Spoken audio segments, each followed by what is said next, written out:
Hello बच्चों, आइए question पढ़ते हैं। हमारा क्वेश्चन है, in the presence of catalyst what happens to the chemical equilibrium. Catalyst के इफ़ेक्ट के बारे में हमको यहाँ पे डिस्कस करना है। पहला ऑप्शन है, energy of activation of the forward and backward reaction are lowered by same amount. तो बिल्कुल ये ऑप्शन आपका सही है। मैं इसको आपको एक ग्राफ के हेल्प से समझाऊँ।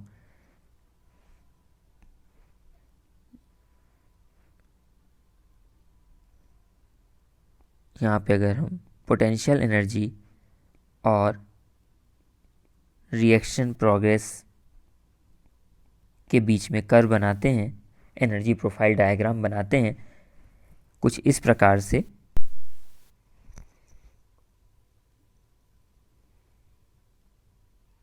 कुछ इस प्रकार का बना लिया जाए।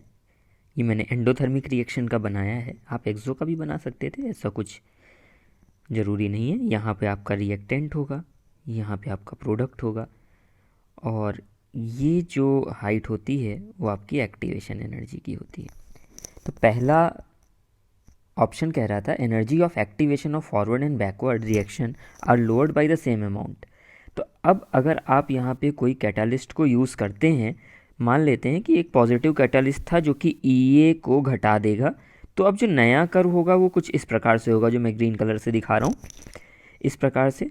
तो आप अगर देखें, जो लोअरिंग होगी वो फॉरवर्ड और बैकवर्ड दोनों EA में बराबर ही होने वाली है, क्योंकि कर्व ही एक ही है। तो जितना भी घटा होगा वो फॉरवर्ड और बैकवर्ड दोनों के लिए घटा होगा। इसका मतलब आपका पहला वाला ऑप्शन सही है।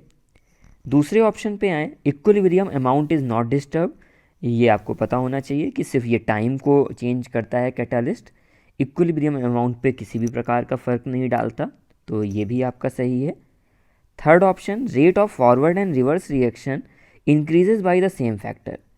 सी ऑप्शन भी आपका करेक्ट है कि फॉरवर्ड और बैकवर्ड डायरेक्शन की जो रेट ऑफ रिएक्शंस होती हैं उसे ये सेम एक्सटेंट में बढ़ाता या घटाता है कैटालिस्ट, जिस वजह से ओवरऑल इक्विलिब्रियम आपका जल्दी अचीव हो जाता है।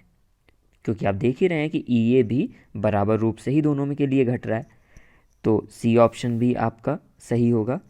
And D option is the more product is formed. तो ऐसा बिल्कुल नहीं होने वाला, क्योंकि हमने पहले ही देखा कि इक्विलिब्रियम अमाउंट नहीं डिस्टर्ब हो रहा होता है, इक्विलिब्रियम कंडीशन डिस्टर्ब नहीं हो रही होती, ओनली टाइम डिस्टर्ब होता है, टाइम चेंज होता है।